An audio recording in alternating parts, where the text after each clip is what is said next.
நடிகர் பாண்டியனுடைய மகன் ரகு தன்னுடைய அப்பா குறித்து இன்டர்வியூ கொடுத்திருக்காரு. அதுல பணத்தோட அருமை என் அப்பாவுக்கு தெரியல, யார் யார எந்தெந்த இடத்துல வைக்கணும்னு அவருக்கு தெரியலனோ, அப்பாவுக்கு இருந்த ஒரே கெட்ட பழக்கம் இதுதான், அது மட்டும் இல்லைன்னா அவரை பிடிக்கவே முடியாதுன்னு தன்னுடைய அப்பா குறித்து ரொம்பவே வருத்தப்பட்டு பேசியிருக்காரு ரகு. அந்த வீடியோ இப்போ சோசியல் மீடியால வைரல் ஆயிட்டு வருது. பாரதி ராஜா இயக்கத்துல வெளியான மண்வாசனை படத்துல அறிமுகமாகி இந்த முதல் படத்திலேயே தமிழக மக்களுடைய ஆதரவை பெற்றவர் தான் பாண்டியன். ஒரு கட்டத்துல ஹீரோவா மார்க்கெட்டை இழந்ததுக்கு அப்புறமா கேரக்டர் நடிகராகவும் வள வந்தாரு. அதுக்கப்புறமா அரசியல்ல ஈடுபட்டு பிரபல கட்சி ஒன்றுக்கு பிரச்சாரம் செஞ்சுட்டு வந்தாரு. அரசியல் வட்டாரங்கள சில நண்பர்கள் பழக்கம் ஏற்பட்டதை தொடர்ந்து குடிப்பழக்கத்துக்கு அடிமையானதாகவும், துரோகிகளான நண்பர்கள் ஒரு கட்டத்துல தன்னுடைய நண்பர்களுக்கு தன்னுடைய மொத்த சொத்தையுமே விற்று உதவி செய்ததாகவும், ஆனா பாண்டியனுக்கு அந்த நடிகர்கள் கடைசி காலத்துல கை செலவுக்கு கூட காசு இல்லாம உதவாம விட்டுவிட்டதாகவும் தகவல் வெளியானுச்சு. அதிகமா குடிச்சு பாண்டியனுடைய கல்லீரலும் பாதிக்கப்பட்டு 2008 உயிரிழந்தாரு. மிகவும் திறமையான நடிகரான பாண்டியன் நண்பர்களால ஏமாந்து குடித்தே உயிரிழந்தவர்னு சினிமா வட்டாரத்துல சொல்வதும் உண்டு. இந்நிலையில யூடியூப் சேனலுக்கு பேட்டி கொடுத்திருக்காரு பாண்டியனுடைய மகன் ரகு.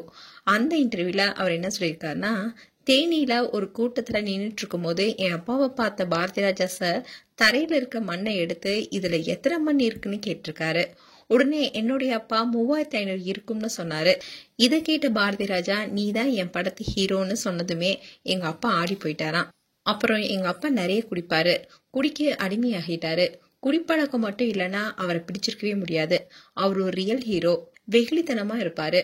அவரை வச்சு நிறைய பேரு பெரிய ஆளா வந்தாங்க. ஆனா கடைசி நேரத்துல கை கொடுக்காம போயிட்டாங்க. நல்ல பழகுற மாதிரி பழகி அவரை டவுன் ஆக்கிட்டு பெரிய ஆளா வந்திருக்காங்க. அப்படி நிறைய பேர் இருக்காங்க. இதுல என் அப்பா மட்டும் இல்ல, ஏகப்பட்ட பேர் இருக்காங்க. பணத்தின் அருமையும் தெரியல, பணத்தோட அருமையும் தெரியல எங்க அப்பாவுக்கு. யார் யார எந்தெந்த இடத்துல வைக்கணுங்கிறதும் தெரியல. Bharathi Raja sir, D Rajendar sir, பிரபு பிரியப்பா, கார்த்திக் சார், இவங்க எல்லாம் உள்ள வந்தாங்க. அவங்களுக்கு எல்லாம் இதுதான் ஃபீல்டு. பணம் இருந்தாதான் வருவாங்க. யாருக்கும் கொடுத்து உதவாமலும் இருக்க முடியாது, கஞ்சமாவும் இருக்க முடியாது. அந்த நேரத்துல என்ன தோணுதோ அதை செஞ்சுட்டு போயிடலான்னு நினைச்சாரு. ஆனா எங்க அப்பாவுக்கு எடுத்து சொல்ல யாருமே இல்ல.